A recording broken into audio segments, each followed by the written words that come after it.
বাঁকুড়া শহর তথা শহর লাগোয়া বহু গ্রামবাসীর দীর্ঘদিনের প্রতীক্ষার অবসান হতে চলেছে।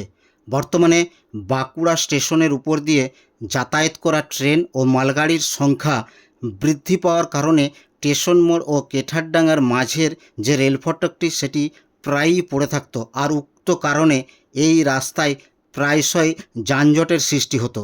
বেশিরভাগ সময় এই রাস্তায় রেল ফটক পড়ে থাকার কারণে তৈরি হওয়া যানজটে শুধুমাত্র সাধারণ পথ চলতি মানুষ নয়, বাঁকুড়া শহর থেকে বাইরে যাওয়া বা কেঠারডাঙ্গার দিক থেকে আসা গ্রামবাসীরা সমস্যায় পড়তেন। বিশেষ করে পড়ুয়া ও অফিস যাত্রীরা ভোগান্তির শিকার হতেন। এছাড়া এখানে অনেক সময় অ্যাম্বুলেন্সও আটকে পড়তো।